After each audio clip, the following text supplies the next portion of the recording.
Bonsoir et merci de recevoir ce 19h45 de la télévision Labari que j'ai l'immense plaisir de vous présenter. Commençons d'abord avec ce phénomène de société.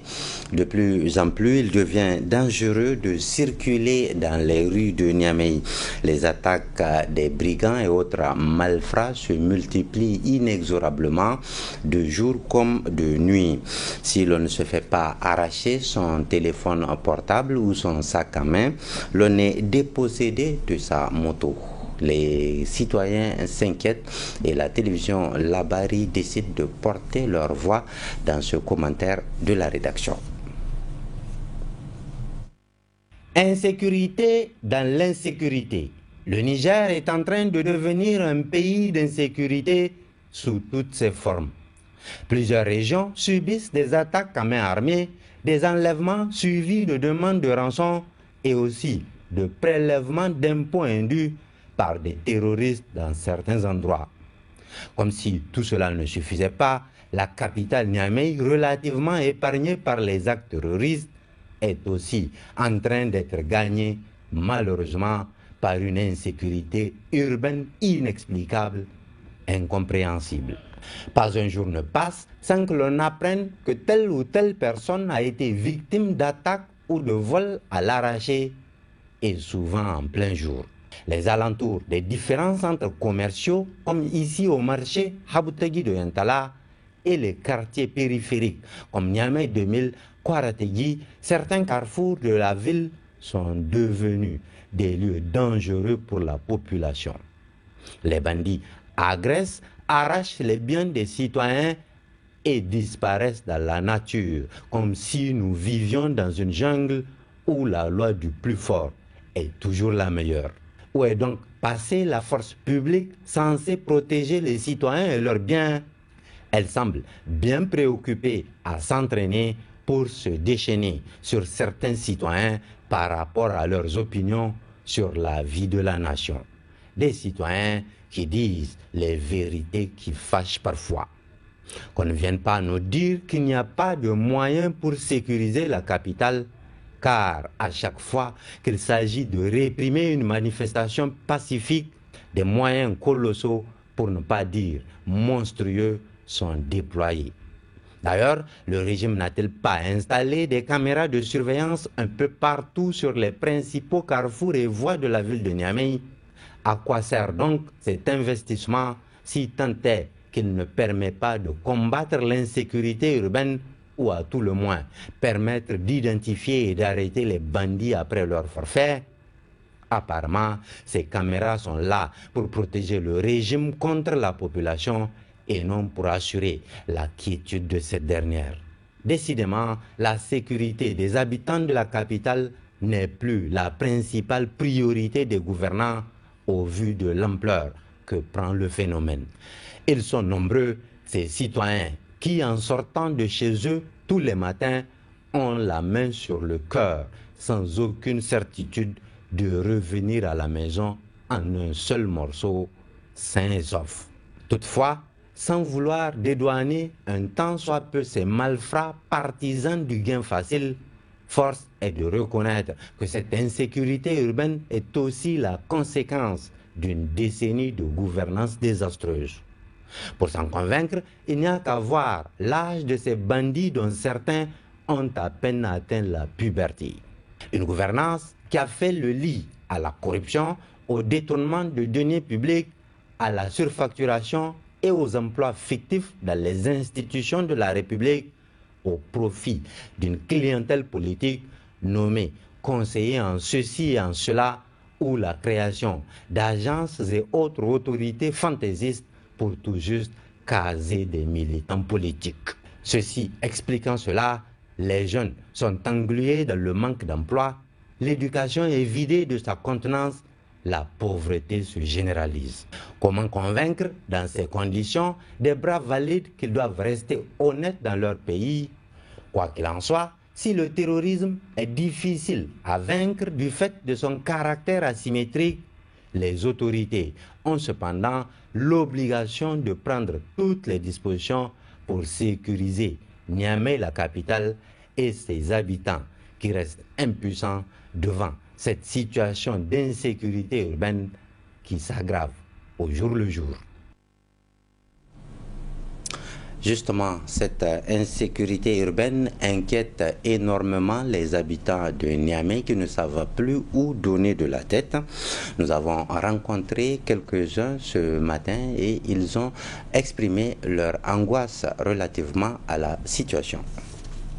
Malheureusement, aujourd'hui, à notre corps défendant, nous constatons que cette belle éducation dont le Niger avait hérité est en train de s'effriter par rapport à la responsabilité souvent parentale, par rapport au programme scolaire et souvent aussi l'environnement dans lequel aujourd'hui les enfants évoluent. Et avec vous, vous savez très bien que nous avons un peu échangé sur l'impact de la télé et qui fait qu'aujourd'hui, c'est comme si les enfants s'en inspirent de certaines scènes pour pouvoir les reproduire dans la pratique. Et l'autre aspect aussi que nous devons évoquer, la situation socio-économique fait aussi que beaucoup de jeunes se retrouvent au chômage, leur activité économique en tant que privé ne marche pas aussi. Et même si ce ne sont pas des excuses, c'est des choses, c'est des facteurs en fait qui conduisent effectivement à ces excès. Et je pense aussi qu'il y a un autre facteur qui n'est pas négligeable, parce qu'à un moment donné, nous avons observé quand même un flux de migrants important dans ce pays, et d'ailleurs dont le Niger a été présenté comme le hub de la lutte contre le flux migratoire, et qu'en conséquence, des nationalités étrangères dont on ne connaît ni leur culture, ni leur prédisposition d'esprit par rapport à la vie de la communauté, donc se sont incrustés dans le pays et souvent on ne peut pas savoir avec évidence ce que ces gens-là à la fin sont en train de mener. Donc ce qui fait que vraiment aujourd'hui, les agressions dont vous faites allusion aujourd'hui, ça n'étonne pas. Et on pense simplement que les autorités, à travers les différents corps comme la police et la gendarmerie, continueront, et la garde nationale aussi, à faire leur travail de patrouille.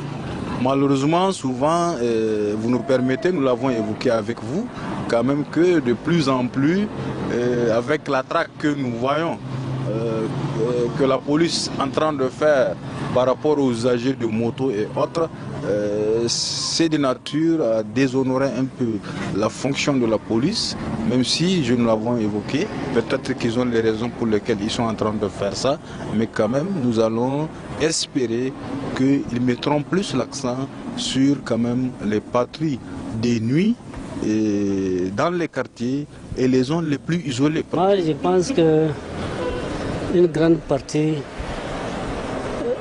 est revêtue par les hommes politiques. Ils ne font pas d'efforts pour chercher ceux qui sont les vraies causes. Maintenant, il n'y a que des délinquants qui ameublent tout le pays. Ce n'est pas bon. Il faut assainir. Il faut assainir, assainir, assainir. Actuellement, à Niamey et ici, mais il y a trop de voleurs. Il y a trop de voleurs. Il y a trop de voleurs. Voilà, avant de poursuivre l'actualité dans ce journal, je vous donne lecture de cette déclaration de presse de l'Association pour la promotion et la diffusion des droits des consommateurs du Niger, APDDN Saouki, c'est APDDCN Saouki, à l'occasion de la Journée mondiale des droits des consommateurs, édition 2023. Depuis 1983, le 15 mars est consacré Journée mondiale des droits des consommateurs par l'Association internationale des consommateurs. C'est l'occasion pour l'association pour la promotion et la diffusion des droits des consommateurs du Niger de s'adresser à l'ensemble des consommateurs du Niger, poursuit la déclaration. L'année 2022, comme la précédente, a connu un renchérissement généralisé des prix des produits de grande consommation partout dans le monde, note la déclaration. Cette situation subie par l'ensemble des pays avec des fortunes diverses fait suite aux effets pervers du Covid-19 et des conséquences de la guerre en Ukraine.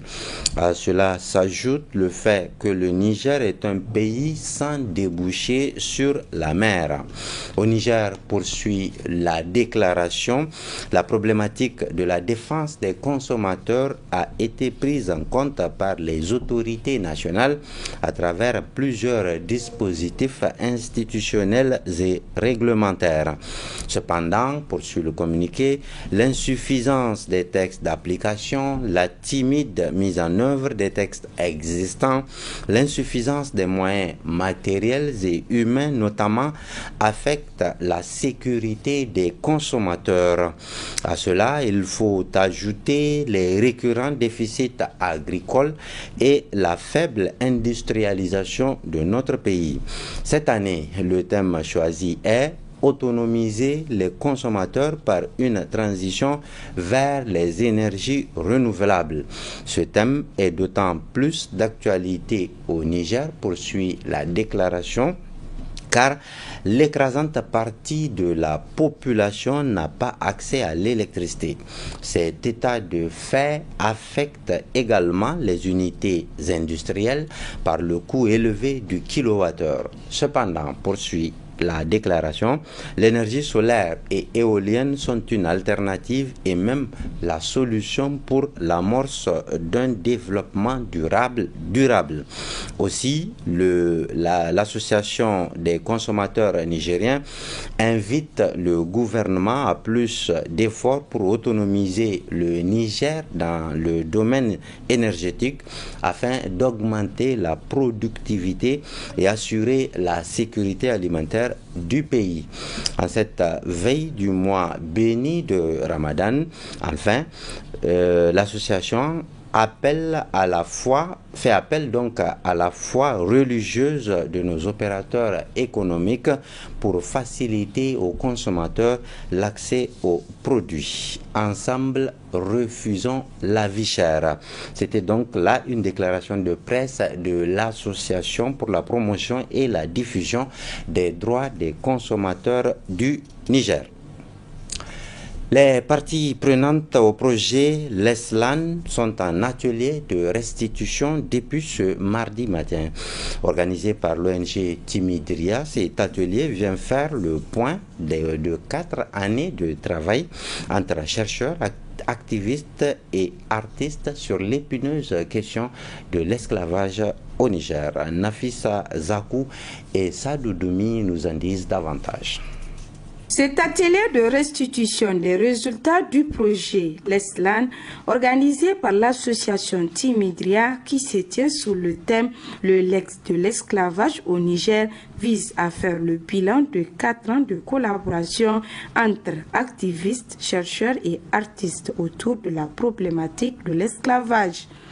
L'objectif principal de l'ESLAN était de soutenir l'association Timidria, la principale ONG anti-esclavagiste du Niger, dans ses efforts pour améliorer la situation des personnes soumises à l'esclavage. Nous, en tant qu'association, aujourd'hui, il nous faut nous baser sur des preuves scientifiques. Et les preuves scientifiques, c'est le chercheur. C'est-à-dire qu'il faut qu'on sorte de notre carcan habituel. Et toujours c'est avec les communautés sensibles. Il faut aller maintenant dans le domaine de la recherche pour avoir des preuves scientifiques et essayer de voir comment travailler ensemble. Et ça donne une forme d'une lutte politique même de la structure. Donc l'Esland a apporté cela surtout au moment de la conférence qu'on a tenue en 2018 ici à Niamey à l'université à l'URSS, université de Niamey, sur les mutations, persistances et perspectives de l'esclavage au Sahel. C'est pour la première fois d'ailleurs qu'il y a eu cette conférence au Niger, en tout cas qui a regroupé les activistes du G5 Sahel qui sont là, et les chercheurs et les victimes. Des changements significatifs ont été enregistrés durant ces 4 années de lutte contre l'esclavage au Niger à travers le cadre du projet Leslan. Leslan nous a permis de nous déplacer, aller à Bamako, faire un plaidoyer avec les autorités maliennes pour demander que le Mali soit doté d'une loi criminalisant l'esclavage. Donc vous voyez, c'est vraiment hautement politique. Et on a été aussi à Nouakchott, aussi. D'ailleurs, c'est même le président lui-même maintenant qui a pris l'initiative de nous inviter à Nouakchott, où on a fait quand même un forum. On ne peut rien faire dans le cadre de la lutte contre l'esclavage si on ne s'intéresse pas à la politique. C'est-à-dire, c'est les politiques qui changent les choses. Et pire, les changements qu'on a eu, même ici au Niger, dans le cadre de l'Esland, ça a amené les chefs du gouvernement. Le premier ministre de l'époque, Girafini, a présidé une réunion de plaidoyer pour institution d'une journée nationale de lutte contre l'esclavage. Journée d'ailleurs qu'on a, en fait, finalement qu'on a eu, puisque maintenant il y a la journée nationale de mobilisation contre la traite des personnes et l'esclavage. À noter qu'au cours de cette journée, les différentes parties prenantes auront à échanger sur les pratiques pour supprimer l'esclavage et ses séquelles au Niger. Parlons maintenant de la Société mathématique du Niger, SMN, qui vient de célébrer ce mardi la Journée internationale des mathématiques. À cette occasion, une grande réflexion est menée sur l'enjeu des mathématiques pour tous. Nafissatou Yahya et Halidou Bourema. À l'instar du monde, la Société mathématique du Niger, SMN, célèbre ce 14 mars la Journée internationale des mathématiques. Placée sous le thème « Les mathématiques pour tous », la commémoration de cette journée, la première du genre au Niger, a pour objectif principal la valorisation des sciences mathématiques. Les sciences de manière générale, les mathématiques en particulier, sont très importantes pour le développement d'un pays. Aucun pays au monde ne peut se développer sans les sciences. Quand on prend l'exemple de l'Asie du Sud-Est, on a toujours tendance à dire le miracle de l'Asie du Sud-Est. Mais qu'est-ce qui est à la base de ce miracle? Essentiellement, les pays de l'Asie du Sud-Est ont compris que pour se développer, il faut d'abord maîtriser la science dans le sens général. L'Union mathématique internationale avait fait un plaidoyer pour qu'il y ait une journée de mathématiques, une journée mondiale de mathématiques. Et l'UNESCO, en 2019, a accepté donc de célébrer la journée du 14 mars comme étant la journée internationale de mathématiques. Nous avions constaté que le gouvernement du Niger, depuis un certain temps, met l'accent beaucoup sur l'enseignement des sciences de manière générale et des mathématiques en particulier. Voilà pourquoi nous pensons accompagner cette politique à travers donc la valorisation de l'enseignement des mathématiques et la recherche en mathématiques, à travers donc les activités de la société de mathématiques que nous avions créée à Maradi le 24 décembre passé. Plusieurs activités sont inscrites à l'agenda de cette journée, a rappelé Saleh Bissot, doyen de la faculté des sciences techniques. En lançant ainsi ces activités, le recteur de l'université Abdou Moumouni de Niamey a d'abord encouragé l'initiative de la création de la Société mathématique du Niger avant de féliciter le comité pour l'organisation de cette commémoration. Je voudrais féliciter les acteurs mathématiciens, enseignants comme étudiants, comme enseignants du secondaire, qui ont eu l'idée de créer cette société savante, la Société mathématique du Niger. Le président l'a dit, ça date du 24 décembre dernier. Alors c'est une société qui vient renforcer le nombre, la vingtaine de sociétés savantes qu'on a à l'université de Niamey. Le plus gros nombre, c'est à la faculté des sciences de la santé, parce que chaque discipline correspond à une société qui est déjà là, qui est filiale d'une société africaine. Et je suppose que la Société mathématique du Niger aussi est affiliée à une société plus générale africaine, Union africaine des mathématiques ou quelque chose comme ça. Donc c'est une très bonne idée.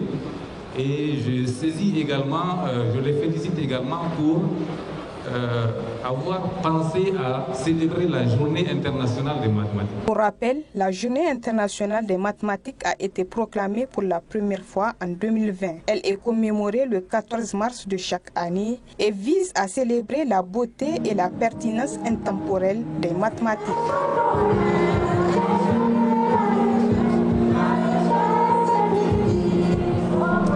Une autre célébration, c'est celle des 500 jours qui nous séparent des Jeux Olympiques Paris 2024.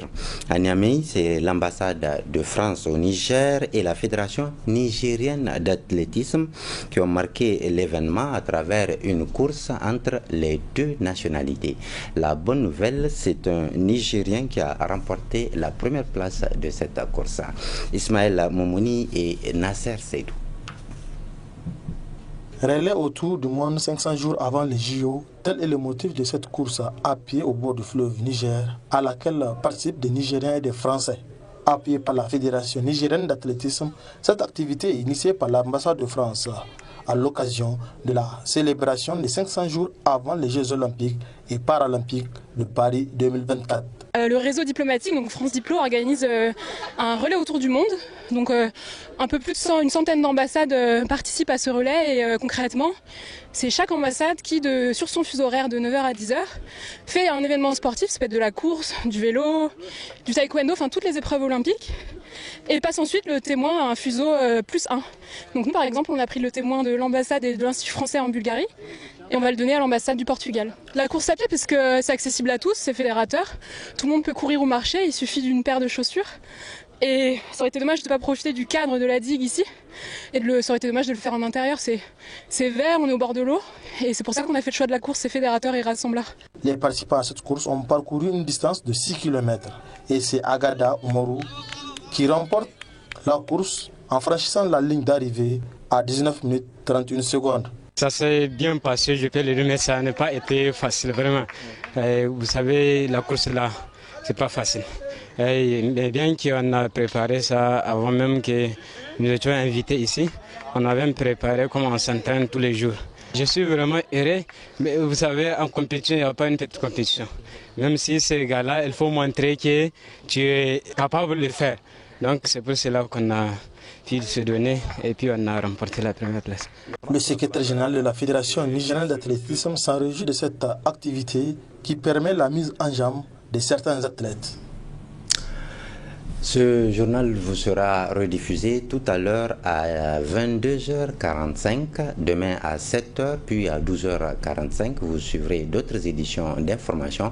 Moi, je vous reviens jeudi à 19h45, toujours sur la télévision Labari, la passion de vous servir. À très bientôt, Inch'Allah.